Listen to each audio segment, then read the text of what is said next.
अस्सलामुअलैकुम दोस्तों, मैं हूं असलम आलम और आप देख रहे हैं गल्फ एक्सपर्ट।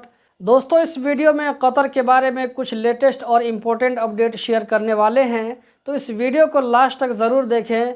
अगर इन्फॉर्मेशन अच्छी लगे तो लाइक करके आगे भी शेयर करें। तो आज की वीडियो हम शुरू करते हैं। कतर में रहने वाले उन नेपाली भाइयों के लिए एक अच्छी खबर है जो नेपाल के पश्चिम के रहने वाले हैं। नेपाल में दूसरा इंटरनेशनल एयरपोर्ट जिसका नाम गौतम बुद्ध इंटरनेशनल एयरपोर्ट रखा गया है, जो कि भैरवा में है, इसकी ओपनिंग होने वाली है 12 जून से। कतर और गौतम बुद्ध इंटरनेशनल एयरपोर्ट के बीच में हफ्ता में 3 फ्लाइट होगी। इसकी ओपनिंग 16 मई को होगी।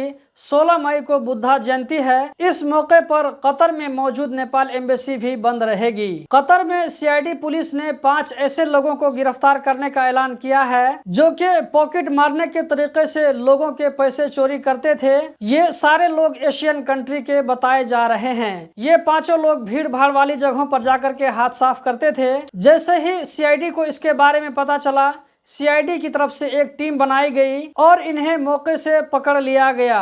अब इन्हें पब्लिक प्रोसिक्यूशन के हवाले कर दिया गया है, जहां इनके खिलाफ लीगल एक्शन लिया जाएगा। एमओआई की तरफ से लोगों से अपील किया गया है कि जैसे ही कोई डाउट वाली चीज नजर आती है तो 999 पर कॉल करे या मेत्रास 2 के जरिए कंप्लेन करे। कतर की तरफ से नेपाल में कोरोना से मुकाबला करने के लिए मेडिकल सप्लाईज भेजी गई है, जो कि बागमती में हेटोडा हॉस्पिटल को भेज दिया गया है। दोस्तों, आप स्क्रीन पर देख सकते हैं, बलदिया की तरफ से कहा गया है कि इस तरह गाड़ी के पीछे में कचरे के प्लास्टिक को लटका कर ले जाना मना है।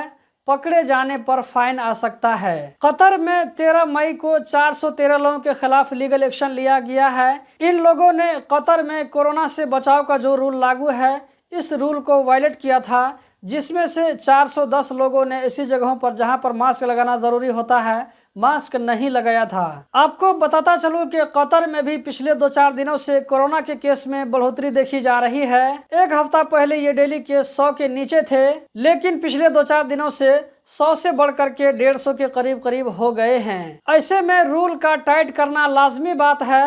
अगर 13 मई का रिकॉर्ड देखा जाए तो कतर में पिछले 24 घंटों में 123 कोरोना के नए केस रिकॉर्ड हुए, जबकि पिछले 24 घंटों में 89 लोग इस वायरस से रिकवर हो गए।